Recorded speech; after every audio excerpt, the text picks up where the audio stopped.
வணக்கம். இன்றைக்கி before sunrise அப்படிங்கிற ஒரு படத்தை பற்றி பார்ப்போம். இது 1995 வெளியான ஒரு ரொமான்டிக் ட்ராமா.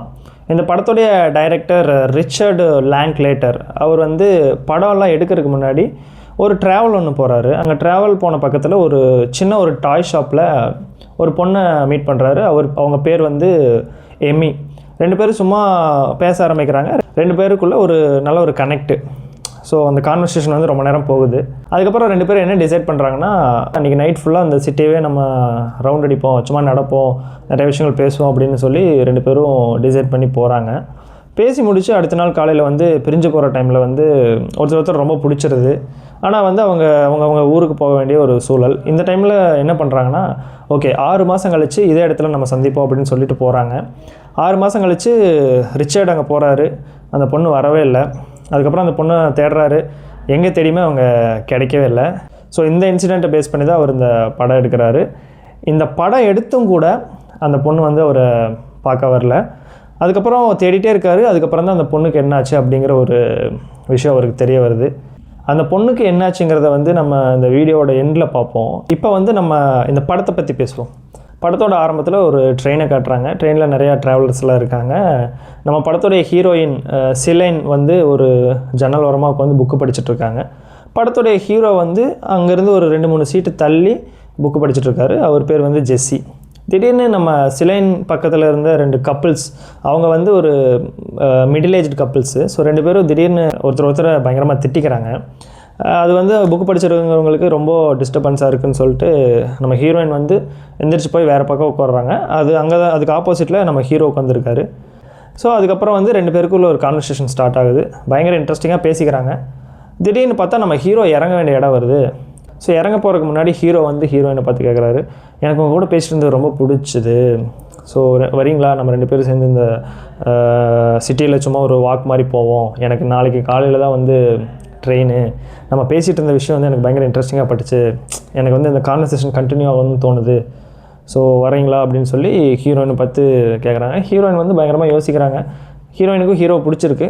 சரின்னு சொல்லிட்டு வாங்க போகலாம் அப்படின்னு சொல்லிட்டு 2 பேரும் போகிறாங்க.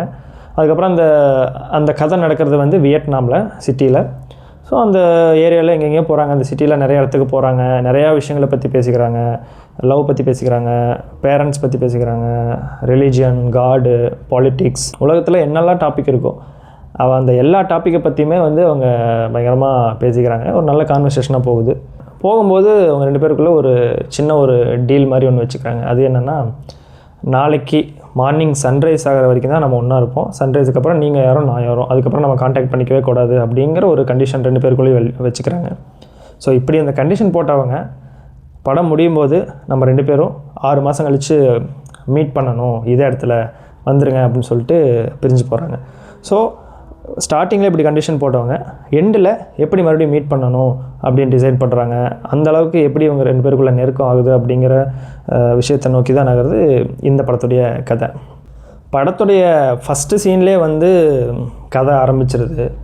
அந்த ஏஜ்டு கப்புள்ஸ் 2 பேரும் சண்டை போட்டுட்டு இருப்பாங்க இல்லைங்களா, அந்த இன்சிடென்ட்னால தான் வந்து நம்ம ஹீரோயின் அந்த சீட்டை மாதிரி உட்கார்றாங்க. நம்ம ஹீரோவை மீட் பண்ணுறாங்க. அடுத்து எனக்கு ரொம்ப பிடிச்ச ஒரு இது என்னென்னா, ஊர் சுற்றுறதுக்காக அந்த ஹீரோ வந்து ஹீரோயினை பார்த்து கூப்பிட்றதுக்காக ஒரு ரீசன் ஒன்று சொல்லுவார். அது பயங்கர இன்ட்ரெஸ்டிங்காக இருக்கும். அவர் என்ன சொல்லுவார்னா, என்னை வந்து நீ ஒரு டைம் மிஷினாக நினச்சிக்கோ.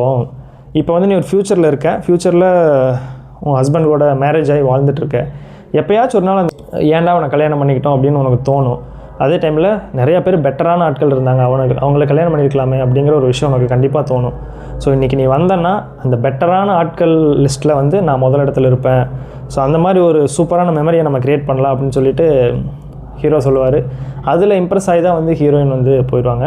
ஆக்சுவலாக யாருன்னே தெரியாத ஒரு ஸ்ட்ரேஞ்சர் தான். ஆனால் எப்படி ஹீரோயின் போகிறாங்கன்னா, அவங்க பேச ஆரம்பித்ததே ஒருத்தருக்கு பிடிச்சிரும். இன்னொரு சீன் பயங்கர ஒரு இன்ட்ரெஸ்டிங்கான சீனு. நைட் வந்து ஆயிரும், 2 பேரும் நடந்துகிட்டு இருப்பாங்க. அங்கே வந்து ஒரு பக்கத்தில் ஒரு சின்ன ஒரு குளம் இருக்கும். குளத்துக்கு பக்கத்தால் ஒருத்தன் உட்காந்து சிகரெட் குடிச்சிட்டு எழுதிட்டு இருப்பான். அவன் வந்து திடீர்னு இவங்கக்கிட்ட வந்து நம்ம வந்து ஒரு சின்ன ஒரு டீல் வச்சுப்போம். என்னென்னா, நான் வந்து ஒரு கவிதை எழுதுகிறேன். அந்த கவிதையை நீங்கள் படித்து பார்த்துட்டு அந்த கவிதை உங்கள் லைஃபுக்கு ஏதாவது வேல்யூ ஆட் பண்ணுற மாதிரி இருந்தால் உங்களால் எவ்வளோ முடியுமோ அதை கொடுங்க அப்படின்னு அவன் சொல்லுவான். அதுக்கப்புறம் அந்த கவிதையை எழுதி கொடுப்பான். கவிதை வந்து 2 பேருக்கும் ரொம்ப பிடிச்சிரும். கவிதை வந்து 2 பேருக்கும் எமோஷ்னலாகவும் கனெக்ட் ஆகிரும்.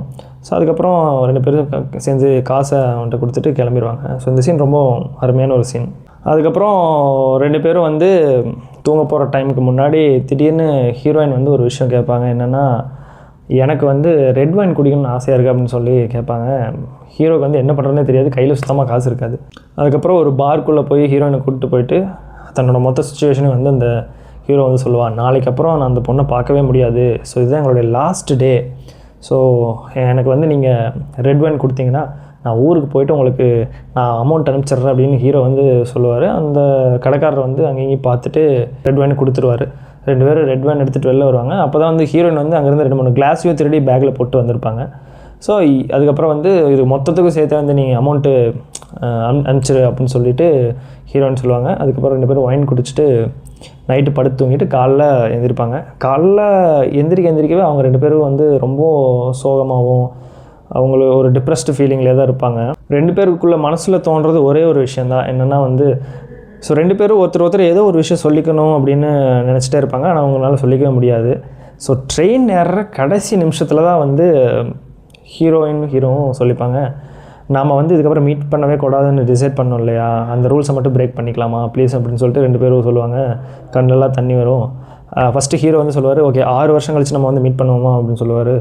இல்லை அது 6 வருஷம் ரொம்ப அதிகமாக இருக்குது, 3 வருஷம் வச்சுப்போமா அப்படின்னு சொல்லுவாங்க. 3 வருஷம் வேண்டாம் 6 மாதம் வச்சுப்போம் அப்படின்னு சொல்லிட்டு டிசைட் பண்ணுவாங்க. அதுக்கப்புறம் ட்ரெயின் கிளம்பிடும். 2 பேரும் அப்படியே சோகமாக பிரிஞ்சு போயிடுவாங்க. அந்த 6 மாதத்துக்காக வெயிட் பண்ணுறதோட படம் முடியும். இதுக்கப்புறம் ஸோ இப்போது ஃபஸ்ட்டு நான் வீடியோவோட ஸ்டார்டிங்கில் இந்த டைரக்டருக்கு ஒரு விஷயம் நடந்துச்சு அப்படின்னு நம்ம பேசணும் இல்லையா. ஸோ ஃபஸ்ட்டு வீடியோவோட ஸ்டார்டிங்கில் இந்த படத்துடைய டைரக்டர் ரிச்சர்டுக்கு வந்து இந்த இன்சிடெண்ட் ரியலாகவே நடந்துச்சு, 6 மாதம் கழிச்சு கூட தேடி கூட அந்த பொண்ணு கிடைக்கல அப்படிங்கிற ஒரு விஷயத்த பேசணும் இல்லையா. ரியல் லைஃப்பில் என்ன நடந்திருக்குன்னு பார்த்தீங்கன்னா, ஒரு மோட்டார் சைக்கிள் ஆக்சிடெண்ட்டில் அந்த பொண்ணு ஏமி வந்து இறந்துட்டாங்க. ஸோ அந்த விஷயம் கேள்விப்பட்டு அந்த படத்தோட டைரக்டர் வந்து ரொம்ப உடஞ்சி போயிட்டார். பொண்ணு வந்து மிஸ் பண்ணிட்டோமோ அப்படிங்கிற ஒரு ஏக்கம் அவருக்குள்ளே இருந்துருக்கு. ஸோ ஓவராலாக இந்த படம் வந்து எப்படி இருக்குன்னு பார்த்தீங்கன்னா, 2 ஸ்ட்ரேஞ்சர்ஸ் ஊரை சுற்றுறாங்க. அவங்க 2 பேரும் நம்மளை கையை பிடிச்சி அவங்க கூடவே கூட்டிகிட்டு போனால் எப்படி இருக்கும் அப்படிங்கிற மாதிரி ஒரு ஃபீல் தான் வந்து நமக்கு இந்த படம் கொடுக்கும். ஸோ இந்த படத்தை நீங்கள் பார்த்துருந்தீங்கன்னா கமெண்ட்டில் எப்படி இருக்குன்னு சொல்லுங்கள். இந்த படம் இன்னும் நீங்கள் பார்க்கலன்னா வாய்ப்பு இருந்தால் அந்த படத்தை பார்த்துட்டு கமெண்ட் பண்ணுங்கள். நன்றி, வணக்கம்.